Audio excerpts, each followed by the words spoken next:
unu dị nwe nọmbọ ebe obibi kasị mma. Ụlọ dị nwe nọmbọ ebe obibi kasị mma.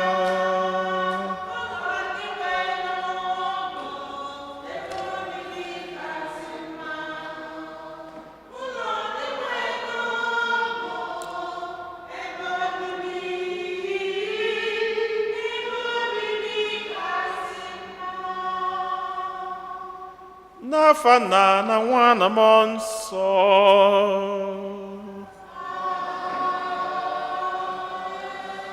Ka ngọzi nke Onyenwe anyị Jesu Kristi na ịhụnanya nke Chukwu Nna na ịdịkọ n'otu nke Mmụọ Nsọ na-enye dịrị unu niile.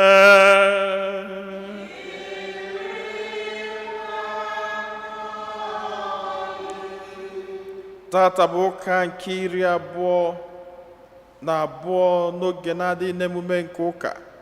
Anyị niile agbakọtago ọnụ ọzọ n'obi Chineke iji were sọpụrụ Onyenwe anyị maka ihe ọma niile nke ọ na-eme na ndụ anyị, maka ngọzi ya niile n'ebe anyị nọ.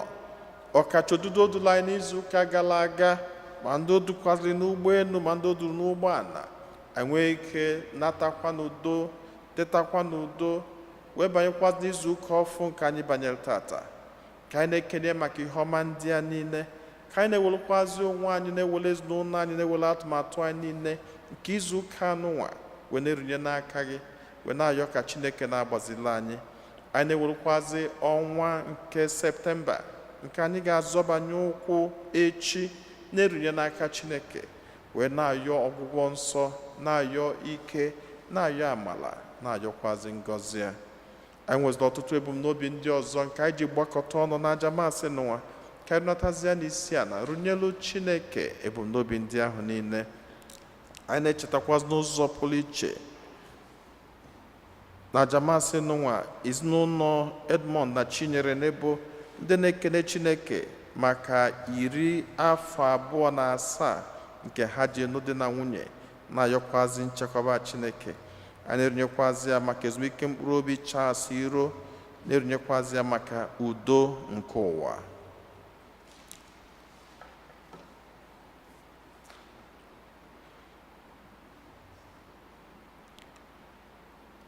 Ụmụnna, ka anyị kwado onwe anyị nke ọma maka nnukwu emume nke Eucharistia nwa site n'ikwupụta njọ anyị.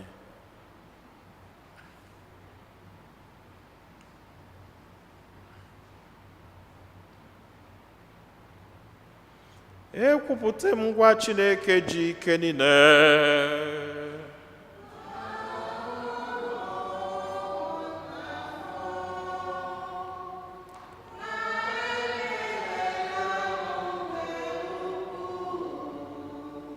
Site n'echiche na okwu n'omume, na site n'ịrapụ ezi omume kwesịrị na mụ ga-eme, site na mmehie m, site na mmehie m, site na mmehie m nke kasị ukwuu, nye ka m ji ayọ Maria dị ngọzi, Virgin ọgbọ, na ndị mmụọ ọma, na ndị nsọ niile, na unu ụmụnna m, ka unu rọbara m ose bụwa Chukwu anyị ayịyọ. Ka Chineke ji ike niile mere anyị ebere, gbaghara anyị njọ anyị, duru anyị na ndụ ebe.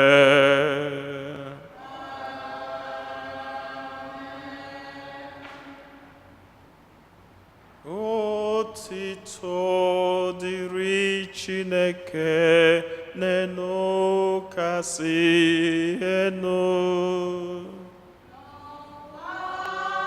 Udo dịrị mmadụ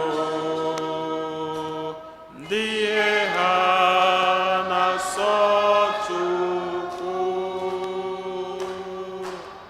Anyị too gị, anyị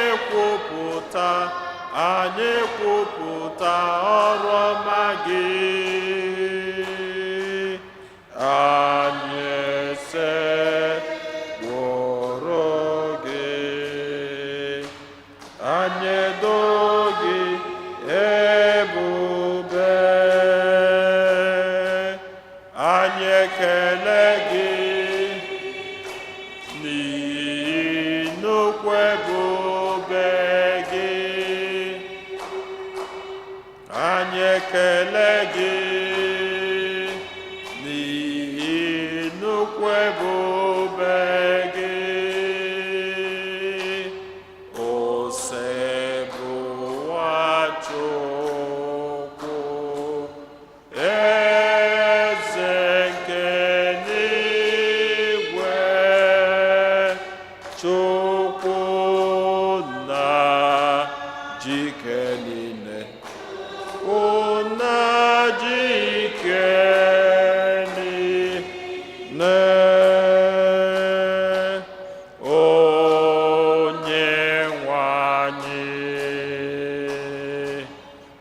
Jesu Kristi, sotu nwa ke Chineke mụrụ,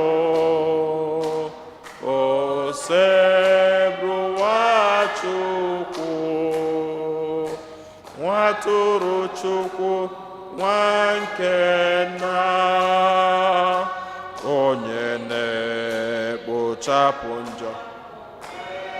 Anyị ebere,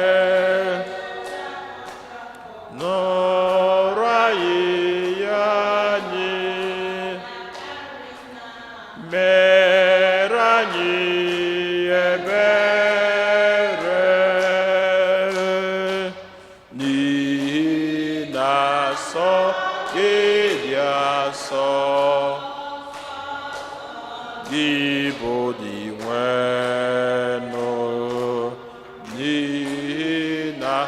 sọ gị dị asọ, sọ gị bụ Jesu Kristi, kachasị dị elu, nyere m nsọ n'ebube Chukwu na. Amen. Amen. Amen. Ka anyị yọọ ayịyọ.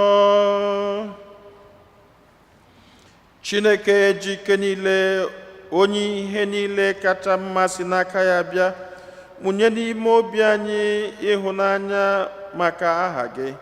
Biko zụlite ihe niile dị mma n'ime anyị, ka anyị na-eto n'ofufe gị, were amara gị na-echekwaba ihe ndị ahụ ịzụlitere n'ime anyị. Anyị yọrọ nke a site na dị nwe anyị Jesu Kristi nwa gị, onye gị na ya dị ndụ na-achị n'ịdịkọ n'otu nke mmụọ nsọ, otu Chukwu site n'ụwa ta ụwa niile.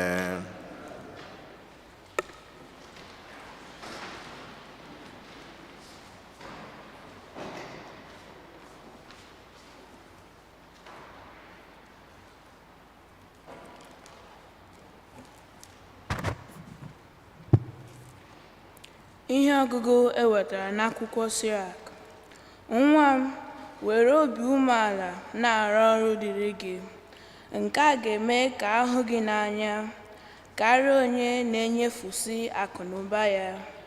Mgbe ọkwa gị rịgoro elu karịa, mgbe ahụ ka ị ga-ebudo onwe gị n'ihe niile karịa, ka ị were weta amara n'ihu Onyenwe anyị. Ọ bụ ezie na ike Onyenwe anyị ebuka, ma ọ na-anara ofufe onye obi umeala.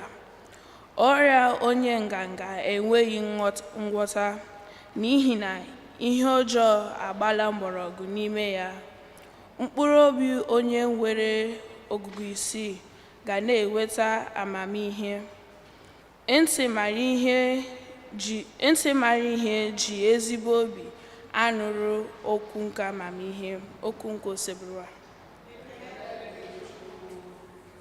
Chineke, iji obiọma gị kwadoro ndị ogbenye ebe obibi.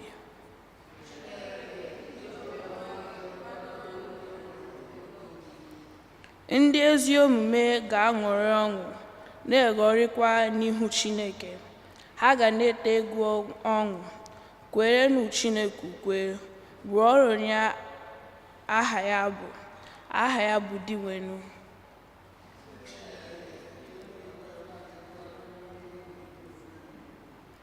Nna nke ụmụ mbe, onye na-echedo ụmụ ya isi mkpe, nwanyị isi mkpe, ya ka Chineke bụ n'ụlọ nsọ ya. Chineke onye na-enye ndị na-enweghị ụlọ ebe obibi. Ọ na-eme ka ndị eji eji nwere onwe ha.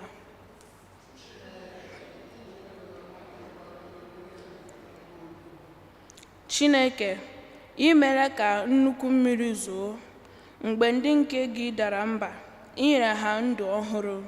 Chineke anyị, ọ bụ n'ebe ahụ ka ndị ike gị chọtara ụlọ obibi nke ị kwadoro ndị ogbenye n'obiọma gị.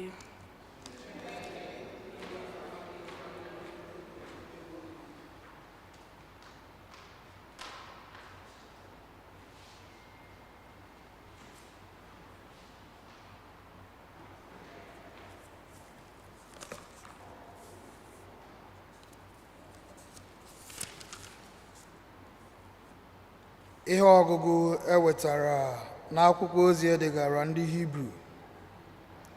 Unu abịaruola nso n'ugwu ahụ anaghị emetụ aka, n'ọkụ ore gidigidi, ma ọ bụ ọchịchịrị na itiri na oke ifufe na ụda opi na egbe eluigwe na ụda olu ndị mmadụ nụrụ wee rịọ ka a ghara ịgwa ha okwu ọzọ.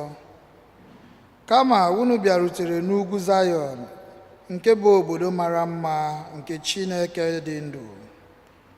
Ọ bụkwa Jerusalem nke eluigwe, ebe nnu kwuru nnu ndị mmụọ ọma zukọrọ na mmemme ha na nzukọ niile, ebe onye ọbụla bụ diọkpara na diala nke eluigwe. Unu bịakwutere Chineke n'onwe ya, diokpe bụ ekwucha ọgwụ. Edokọtara unu na mmụọ nke ndị nsọ ndị emerela ka ha zuo oke. Unu bịakwutere Jesu, onye bụ ọgba ụkọ nke ọgbụgba ndụ ọhụrụ, okwu nke osebụrụwa.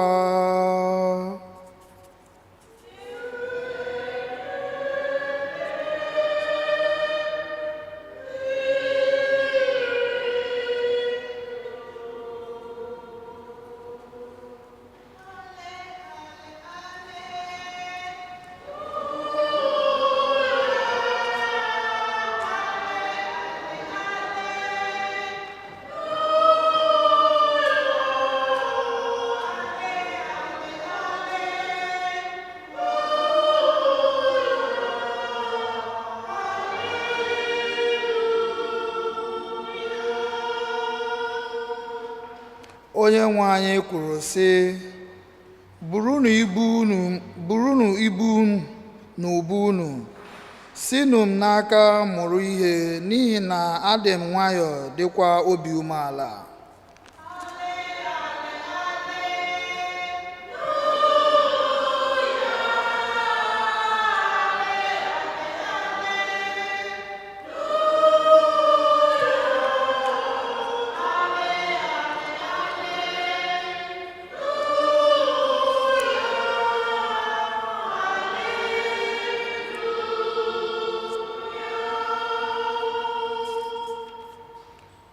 Onyenwe anyị nọnyelu nọ.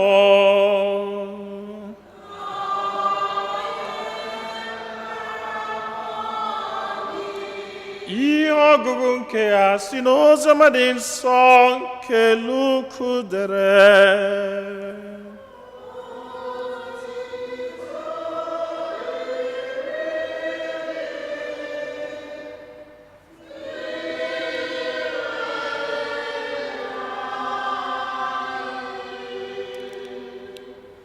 N'otu ụbọchị izu ike, Jesu gara ebe a kpọrọ ya oriri n'ụlọ otu onye isi nke ndị Farisii. Ndị mmadụ wee na-enyochapụta ihe ọ ga-eme. Ma Jesu kwuru okwu banyere otu ụfọdụ mmadụ n'ime ndị a kpọrọ ya na ha oriri si họrọ naanị oche dị mkpa. O kwuru okwu n'ilu sị, mgbe ọbụla mmadụ kpọrọ gị oriri agbamakwụkwọ, unu ejila aka unu buru ụzọ họrọ isi oche, n'ihi na eleghị anya onye kpọrọ gị oriri kpọkwara onye ọzọ ka gị na nsọpụrụ. Onye akpọrọ gị na ya abịakwute gị sị, nye nwoke a oche. N'oge ahụ ị ga-eji ihere malie gbadaa n'oche ikpeazụ. Mgbe ọbụla mmadụ kpọrọ gị oriri, gaa nọdụ n'oche dịkarịsịrị ala, ka ọ ga-abụ mgbe onye kpọrọ gị oriri batara, ya ga-asị gị, enyi m bilie gaa n'isi oche. Mgbe ahụ ị ga-enwe nsọpụrụ n'ihu ndị niile akpọrọ gị na ha oriri, n'ihi na onye ọbụla na-eweli onwe ya elu, a ga-ebuda ya, ma onye ọbụla na-ewedo onwe ya ala, a ga-eweli ya elu. Jesu wee sikwa onye kpọrọ ya oriri, mgbe ọbụla isiri oriri, maọbụ n'ehihie maọbụ n'anyasị, akpọla naanị ndị enyi gị maọbụ ụmụnne gị maọbụ ndị ikwu na ibe gị maọbụ ndị agbata obi gị bara ọgaranya, n'ihi na ha ga-akpọkwa gị oriri n'ụlọ ha, wee si n'ụzọ dị otu ahụ kwụghachi gị ụgwọ ihe oriri ha riri n'ụlọ gị. Kama mgbe ọbụla i siri oriri ukwu, kpọọ ndị ogbenye na ndị ụbịam, ndị ngwụrọ na ndị ìsì. Ọ ga-adị gị obi mma na ha bụ ndị enweghị ike ịkwụghachi gị ụgwọ ya, n'ihi na a ga-akwụghachi gị ụgwọ ya mmaji kwuru mmaji na mbilite n'ọnwụ nke ndị ezi omume. Oziọma kusebruwa.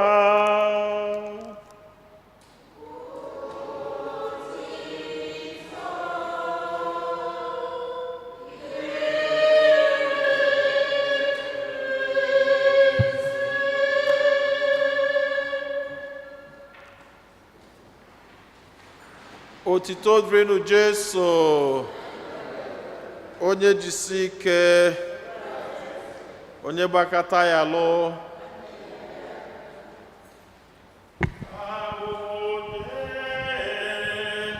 Onye ka mbụ n'ụwa, abụ m onye Chineke na-echere m echiche ọma.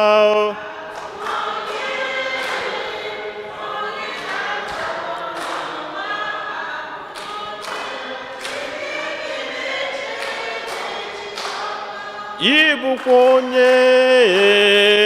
onye ka ị bụ n'ụwa, ị bụkwa onye Chineke na-echere gị echiche ọma.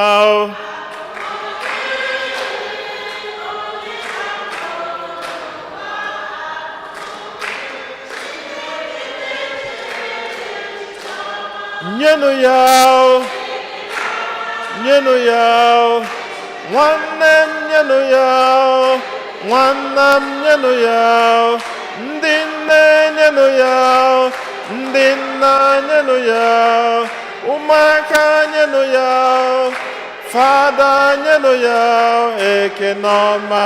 Abụ m onye ka mbụ n'ụwa, abụ m onye Chineke na-echere gị echiche ọma. Amen.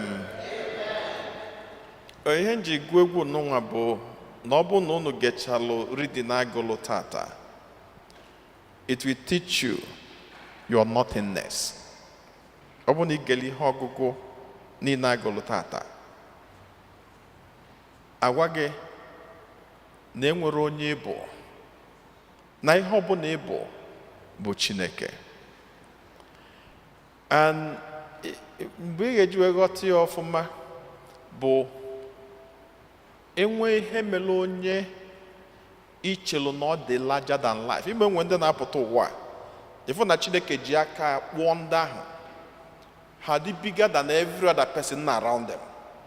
Even ikuku ha na-eku na-eweta ụjọ, ha kwụrụ ọtọ kwuchie okwu iche na-enwere etu ọzọ esi kaavụ ndị a n'ụwa. And so ịnọdụ na-ene onye ahụ anya, ọ dịghị ka onye ọ dị anwụ anwụ ma nwee ihe nwere ike ime onye a. Mana the shock of your life ga-abụzi onye ahụ lara ụla omegide ọma akwụzi ọtọ. And na nke a mere one young man who was on a week today, last Sunday. And the funny thing bụ na mụ na ya kwuru okwu few days, I think around Wednesday. He was everything. When you talk of knowledge, he has it. Yeah, I'm not going to say her. Now, amamihe Chineke nyelu nwatakịrị n'ụwa dị overwhelming. Even in village politics, he understands the history, the details, and he's so firm. Now, of course, in the move, I want you to remind him because all had it very clear. Nakas no tetalola, no toto, ngoti, ana kwadoka. By the time you know it, moke, uru, bimnana. Munya marono, this is another lesson I need the quiet here. CPR, very important. It's a good mobile lesson because people, madu wale kenwo, or onye keli save, wale kenwo because of lack of knowledge. This heart attack came very massive one. Nwunye amara no aka nye na aka bia ane ma no na nwa nwe jego na etigode anwo no mo be fa ye bechagodo akwa we je choba ndị ga akpọ nwoke ejebege ebe a na-eje ọkwa akọ ihe aka akụkọ inege ọ na-adịghị ka eziokwu na-adịghị ka gịnị asị. You won't even understand it. And if that life anya niile bụ Chineke. Onya ki hogu bensira kidekwu. The hogu nkembo. And in what you for now, those of us I only came in 2 days ago. In there no we get 10 hours in the belly of a small machine. In another map, if you never knock it out in the Atlantic Ocean.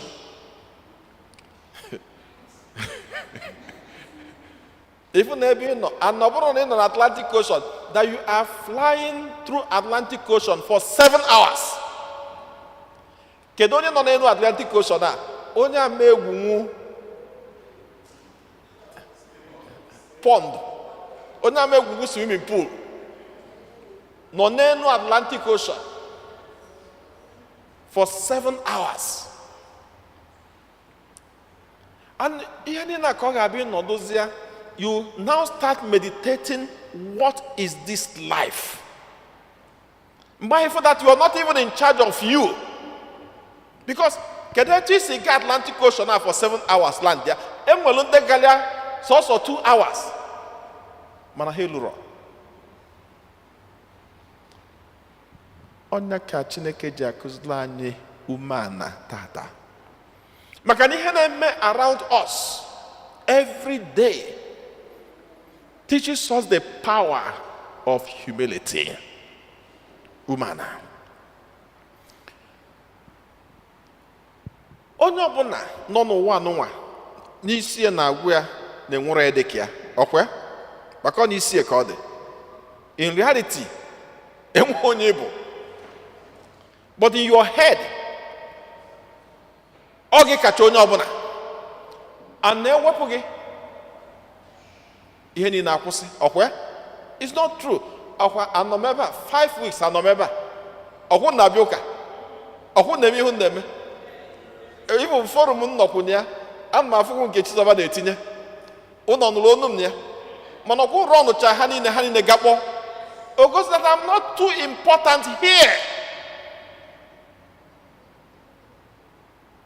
Enwere onye dị too important n'ụwa a netwọk ọ dịkwa aza niile ị nwere ike isi na ịnwụọ tata na ụmụ gị atagbuo onwe ha n'afọ nwoke na-achị tagbuo onwe ya n'afọ ịnwụọ ọgwevere ịnwụgo akụkọ ga-agwụgo enwekwa efu onye na-achị tagbuo onwe ya n'afọ afọ ha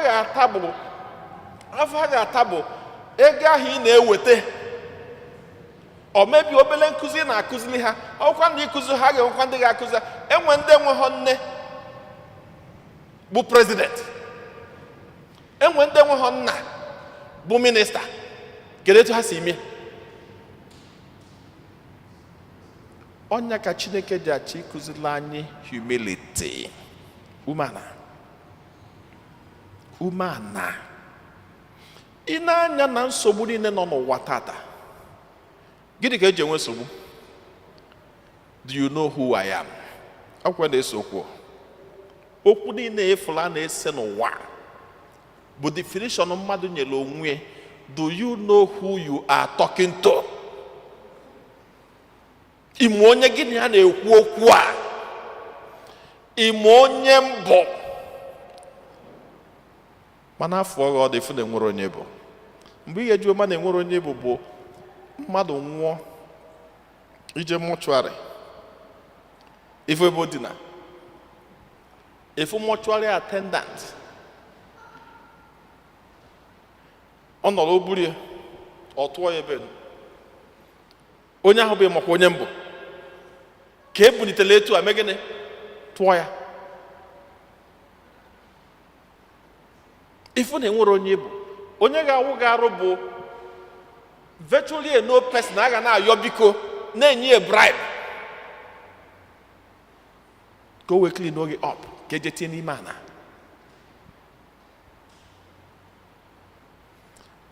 Nya ka ezi kụzili anyị tata umeala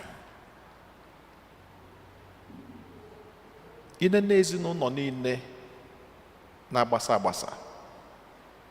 Kedu ihe na-agbasa ya? Ego. Nwoke ajụ, nwaanyị ajụ, ngwo onye asị onye ka ọ ga-analụ, who will have the last word? Ọkwụnya na-ese. Mana asịrị na ama enwe that last word, ọ bụ na enwere onye si ngwa let there be peace. Udade. Mana nsogbu niile na-afụ bụ I will never agree. And then we'll go one word that man namekwughị ha several times. Na-asị a good Catholic will never use this word. Ma mụ nwee chetala okwu ahụ. Thank you. Unu na-echeta okwu m ọfụma. A good Catholic will never use the word over my dead body. Never use that word. It's not a good word. I want to go over my dead body. And that thing eventually happened. And it happened again over their dead body. Their dead body, bakwa dead, and the world never ended. The world will continue to move on. Humility. Onye agịvụ n'ozi ọma kụzikwuru anyị ọsị ije olili agbamakwụkwọ maka ka ihe Jesu ji kwuo okwu ahụ.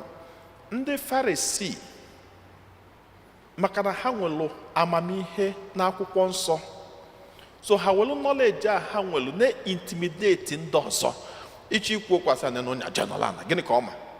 By the time o kwutara gị jenọlan ahụ bupụta ọsape akwụkwọ etu asape ya ọsị ka Isaiah said, Jeremiah said, Ezekiel said, gị nwa na-enezie ka ewu akpụ eje ụka. And of course, you get intimidated because you don't even have knowledge there enough. So, ha na-abatazi ha bụrụ nnukwu akwụkwọ ahụ na-aga ndị mmadụ na-eme gịnị ana-eze ha eze. And then ha bata ebe ha na-eli olili ọjọọ mee gịnị ọnọdụ na nnukwu oche o buruzie nnukwu akwụkwọ oyili nnukwu efe ọ ga-eyi ọnọdụzie na nnukwu oche ndị mmadụ na-eme o chefuzie na enwere onye kakwu ya malụ nke ahụ o mere gịnị ọma. Jesu wee sị mba, na ịbịa gị burugodo ụzọ gbadata ịgbadata ka Chineke wee mee gịnị bugo gị enu. Echeta m mgbe anyị dị n'ụmụazị, mgbe ahụ lọya, ịbụ lọya, imegide n'ụwa amụta lọya, ịma na ịmụtago nwanne Chukwu. Maka mgbe ahụ ịbụ lọya na judge was reigning so well n'Ọnịcha. So most families ndị amụtara lọya dị ka ndị Chineke wọrọ ihe, mana imegide mụta lọya, ịma na Chineke emego gịnị, ọ gọzisigo gị ọfụma. Then ọ bụkwa na ịmụtara lọya, ime ihe ị eme, ịgba mbọ fụ na gị na nne lọya na-ayị,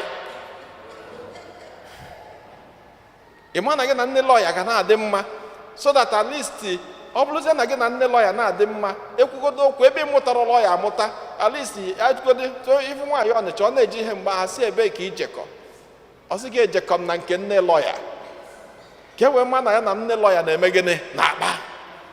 Then ịnọdụkwana na n'oche, nne lọya mgbe ahụ ga-abịa late maka na mama lọya. Kedu ka mama lọya ga-esi wee bịazịa mgbe onye ọbụla bịara? So nne lọya, unu nọdụsịa na n'oche, nne lọya ejeluzie ije ngala. Ịma ndị Ọnịcha ma eme ngala, Ọnịcha indigens. O jeluzi ije ngala bata, ịnọdụ ana asị gị nne ekunikene ka nne lọya nọdụ ana, maka na ịmụtara lọya. So that became what exalts people. Mana Jesu na-akụzi tata umeala, humility. Humility sikwa n'ike ma na-evechu. O siri ike rinne ma na-evechu. Onyinye Chineke na-enye. Anya mere na onye ọbụla Chineke nyewuru onyinye ahụ, maọbụ onye ọbụla nwetanwuru onyinye ahụ, it attracts more than. Ka anyị hụ na instance, onye ma akwụkwọ rinne nwee umeala attracts people more, true of us. Mana onye ma akwụkwọ rinne mana o nwere ngala n'ime rinne, people don't come to him or her. Ndị mmadụ ga na ọkwa akwụkwọ ịmụ ya, maọbụ lese onye nwere ego rinne mana ịbata bịa ọ kpalịcha gị, ya na onye nwere ego rinne mana ịbata bịa ọ sị gị nọdụ n'oche, o dozie ike ji aka na-eme. Kedu onye unu chelu ndị mmadụ ga na-achọ? Onye ahụ nwere umeala. Onye ahụ nwere umeala. Kedu onye ga-enwe the best of stories? Onye ahụ nwere umeala, because God has exalted him or her. Mana nyanwa na onwe ji aka ya were obi umeala were na-eso ụwa.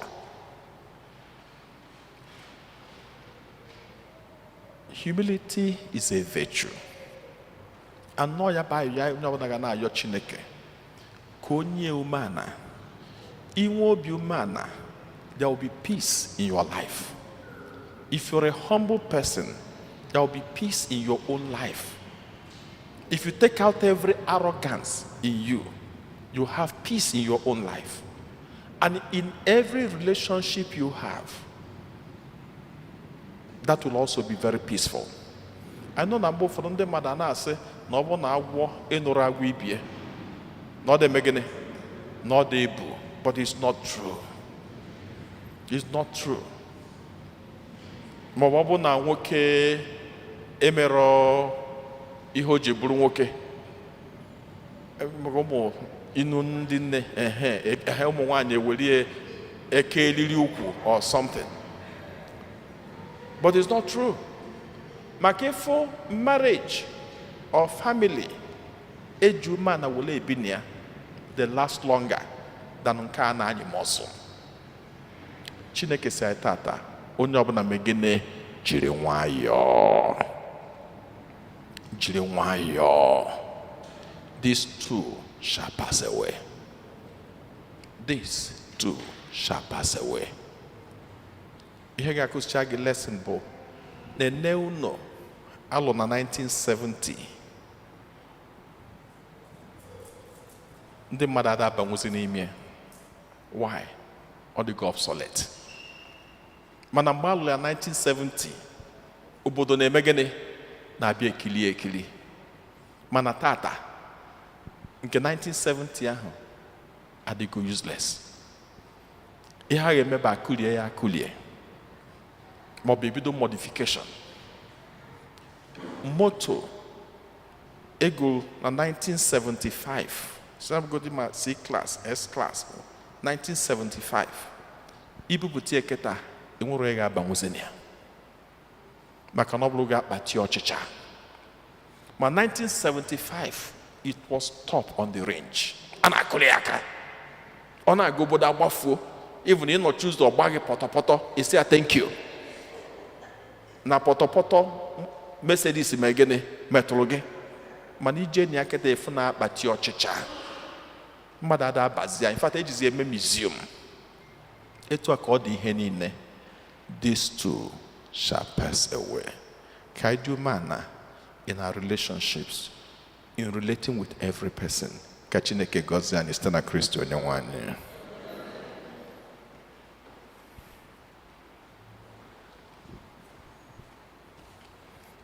Ekwe m n'otu Chineke,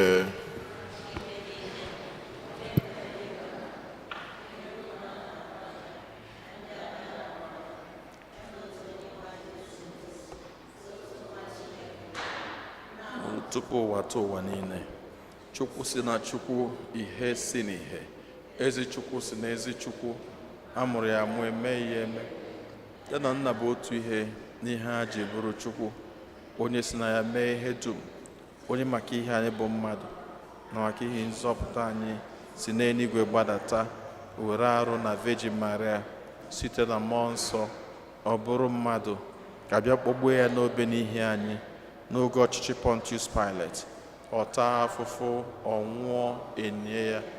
O bilitere n'ụbọchị nke atọ ka akwụkwọ nsọ siri kwu, ọ rọgoro n'eluigwe nọdụ n'aka Nna. Ọ ga-abịaghachi ọzọ n'ebube ya ikpe ndị ndụ na ndị nwụrụ anwụ ikpe. Onye ọchịchị ya na-enweghị njedebe.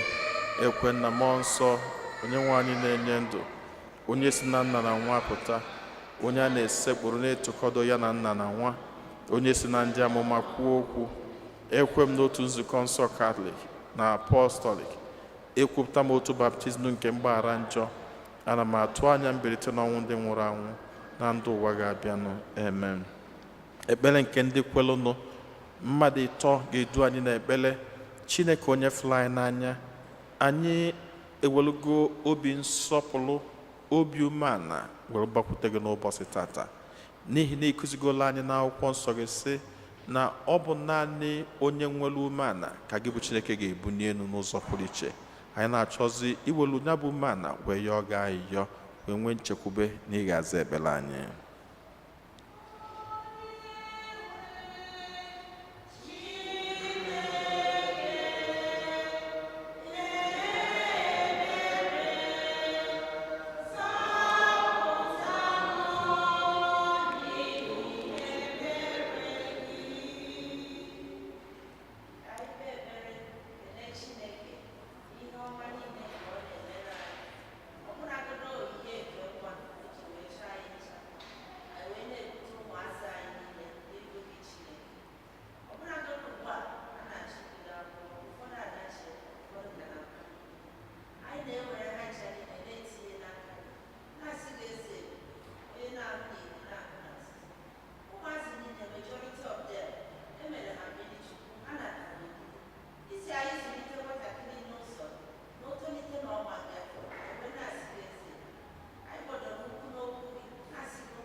ka nnatazi esi anarụ nye Chineke ebumnobi ndị ọzọ.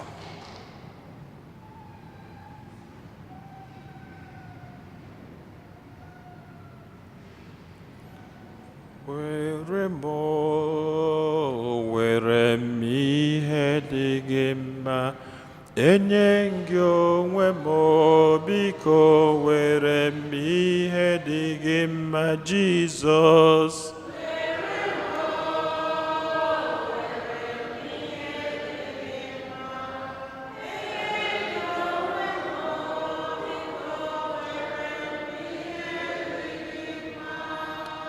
were anyị were eme ihe dị gị mma, enye gị ndụ m, biko were m ihe dị gị mma, Jizọs.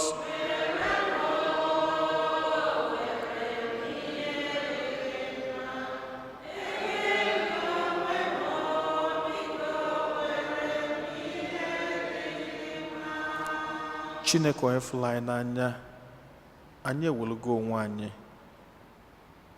mkpa anyị niile, ebumnobi anyị niile wee na-enye gị. Anyị ji ume a na-abịakwute gị n'ihi na anyị ma n'ihe ọma niile, ngọzi niile, mbunye elu niile si n'aka gị bụ Chineke abịa.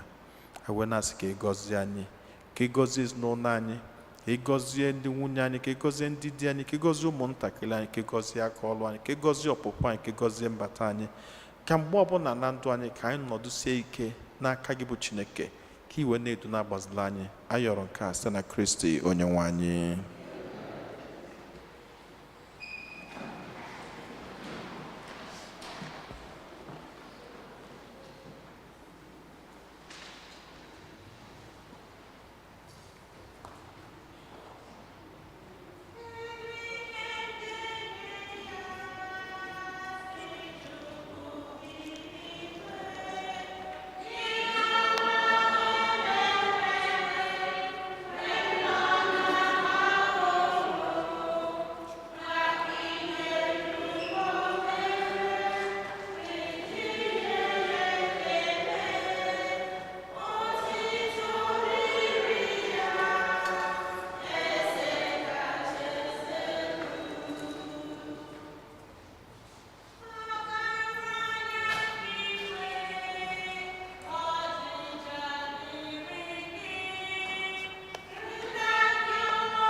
rịọbara ụmụnna m ka aja mụ na unu na-achụ bụrụ ihe ga-asọ Chineke ji ike niile nara nọ.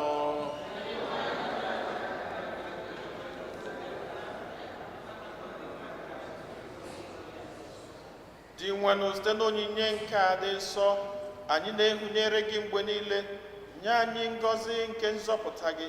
Biko were ike gị mezuere anyị ihe omimi nke a anyị na-eme. Anyị yọrọ nke a site na Kristi onye nwe anyị. Onye nwe anyị nọ n'elu ụlọ.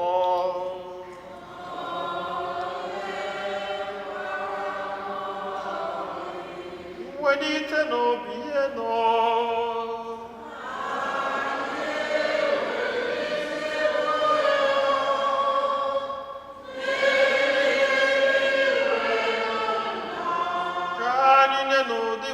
Chukwu anyị ekene.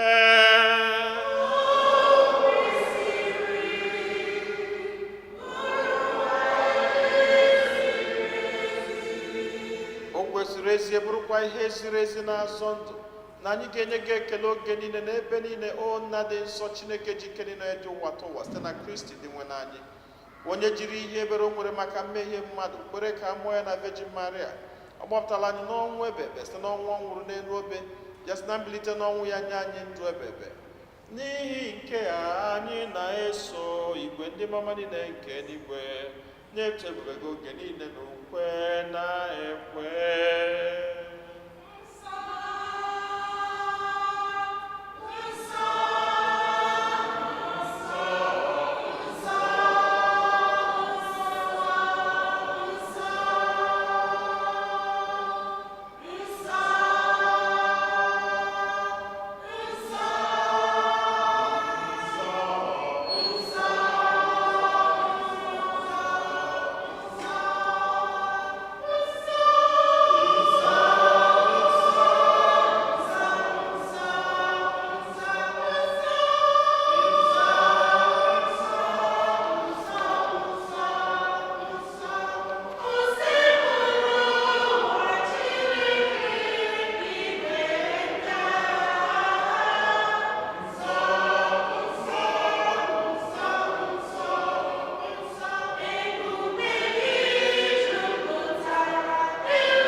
Nna anyị dị nsọ ezi eso gị na-edo ihe dum nsọ, anyị arịọ ka ido onyinye ndị asọ terukwasa ha mmụọ gị ka ha wee ghọrọ anyị arụ n'ọbara nke onye nwe anyị Jesu Kristi, onye bịara tupu edunye ya n'ọnwụ nke o jiri aka wee nara were achịcha nye gị ekele n'otito nyawa ya nye ya ụmụazụ ya sị naranụ nke a rienụ ya ọnụ niile nke a bụ arụ m nke a ga-eduru nye maka ụzọ.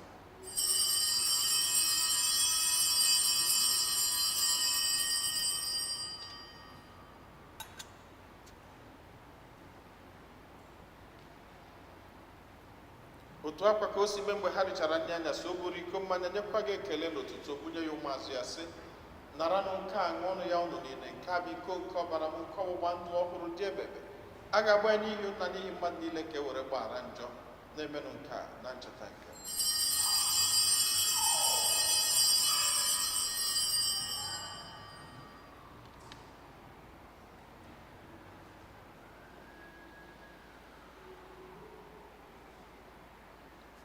ka anyị kwupụtanụ n'ihe omimi nke okwukwe anyị na-eme ugbu a.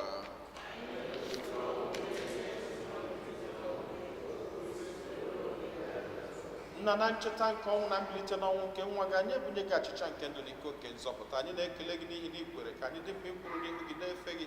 anyị ji ume a na-arịọ ka anyị bụ ndị na-anata arụ n'ọbara nke Kristi bụrụ otu site na njikọ nke mmụọ nsọ. nna, cheta nzukọ gị gazuru ụwa niile, merụ ka ịhụnanya gị jupụta ya. gọzie pope anyị bụ Leo na bishọp anyị bụ Robert na ndị ofe ọlta gị niile. chetakwa ụmụnna anyị ndị ji okwu gaa n'ezumike nke ọnwụ, kpọbata ha na ndị ọzọ niile nwụrụ anwụ na ihe nke ebube gị. biko meela anyị niile ebere ka anyị soro Virgin Maria dị ngọzi nne nke Chukwu na ndị apọstụl na ndị nsọ gị niile ndị mere uche gị na wee keta ndụ ebere. ka anyị sorokwana ha na-eto gị na-edo gị ebube site na Jesu Kristi nwa gị. ihe niile ekere eke na-eso ya bụ Kristi na-esikwa n'ime ya na n'aka ya na anyị dịkwa n'otu nke mmụọ nsọ na-enye gị bụ Chukwu nna ji ike niile nsọpụrụ na otito niile site n'ụwa atọ ụwa niile.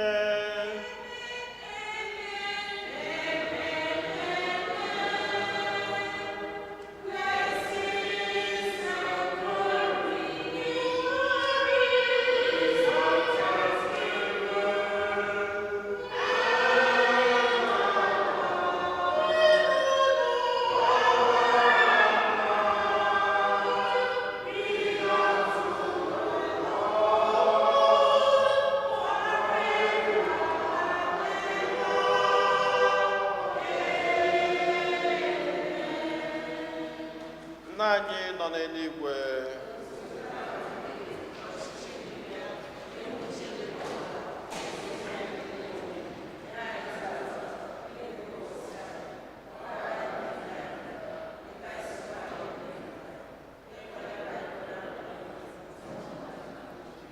zọpụta anyị na-arịọ gị osebụwa n'ajọ ihe niile, were ebere nye udo n'oge nke anyị site n'inye aka ebere gị, ka a zọpụta anyị niile na njọ oge niile.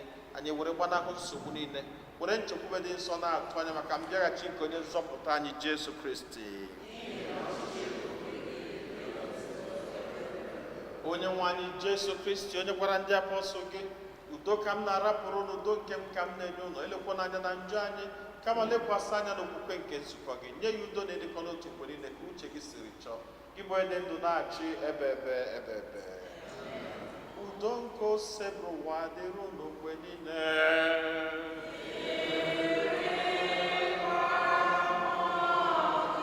nyerịta n'onwe unu wee kene nke udo.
ụmụnne m na Kristi, nenụnụ nwa atụrụ nke Chukwu, nenu onye ahụ na-egbochapụ njọ nke ụwa.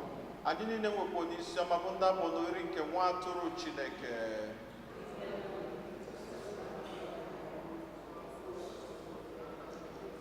Ka arụ n'ọbara Kristi chekwaba anyị niile wee rue na ndụ ebebe.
Ka anyị yọọ ayịyọ.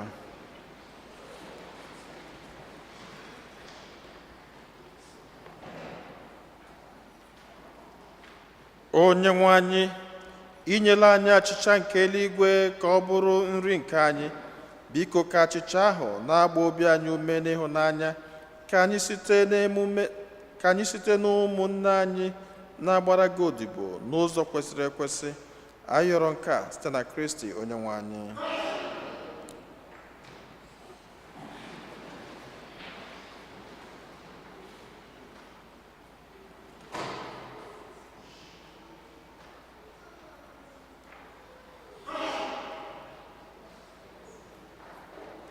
Otito dịrị Jesu.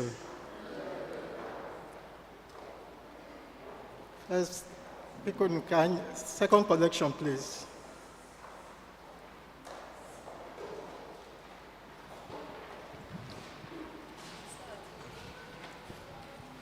Come and see what the Lord has done for me. Come and see what the Lord has done for me. Oh, come and see what the Lord has done for me.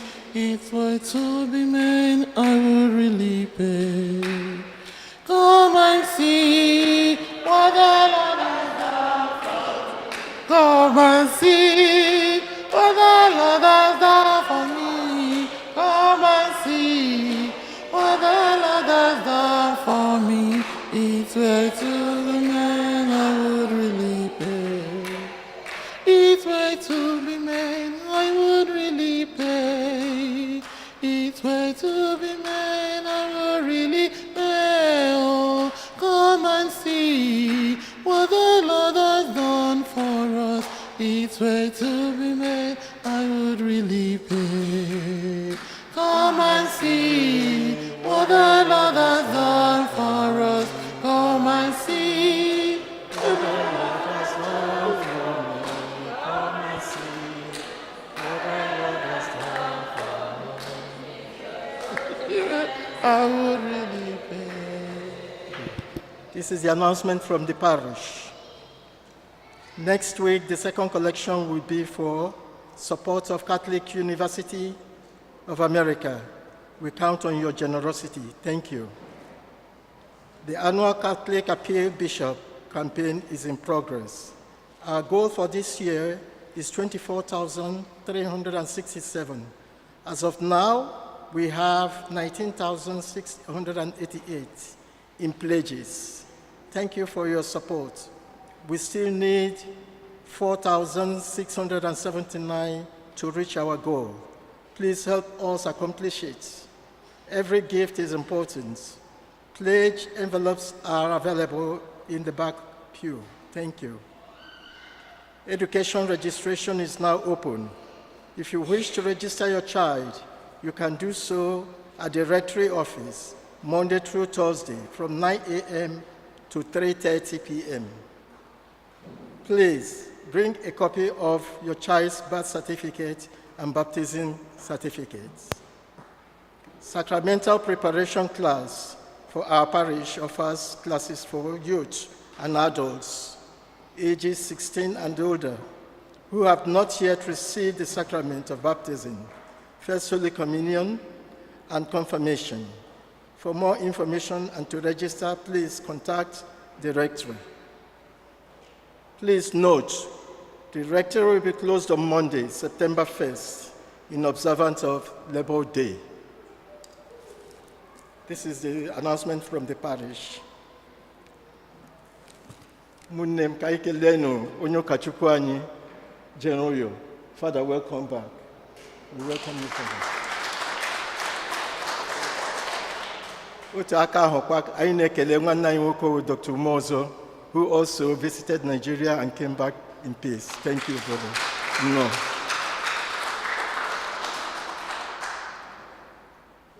Dr. Nnawonyisianye, Onoho in the community today, Onoho in US today, hopefully we pray that God will lead him through and bring him back safe to us. In Jesus' name.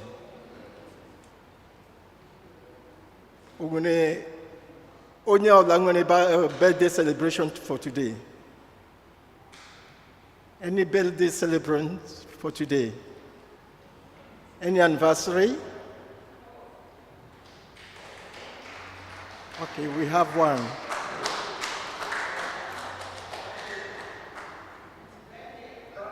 Oh, birthday. Please come forward. Choir, please.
Fada anyị na nwanne anyị nwoke Dr. Umozo asịrị m sị unu na mụ ji oji ngosi Nigeria were bịa agbasala chọọchị unu bịara na the parking lot ka mụ nye na oji mụ jiri yo otu aka ahụ Lady Tina Nnadi unu ma last week m celebrated my own birthday ya gba the members of our community na ya ga-eteki a rain check so today also no meet here in the park. Now are ready for you. Otodori Jesu.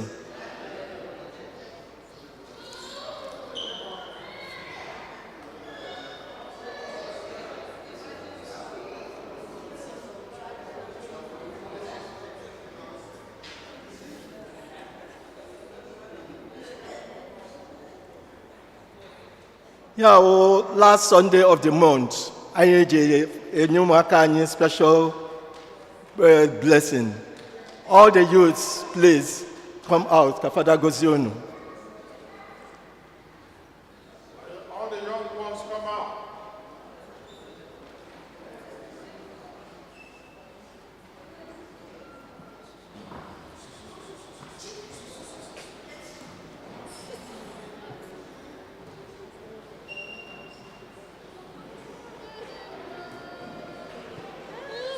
Jesus,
a miracle working God.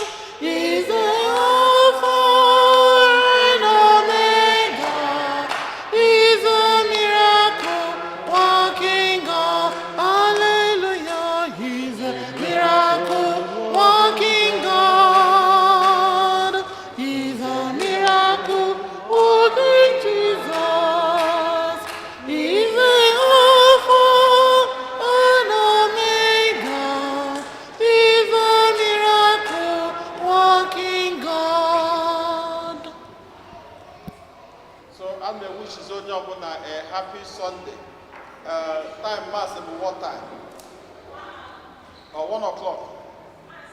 Because so many people be at mass or 1:30. So I'm confused. Even though I'm confused. Like I more a shift today. So time can begin 1 o'clock. So onye ọ na-agba mbọ ka anyị na-abịarụta n'oge. Onye nwe anyị nọ n'elu ụlọ ka Chukwu ji ike niile gọzie unu, Nna na Nwa na Mmụọ Nsọ. Misa agwụsịgo ka anyị nabazie n'udo.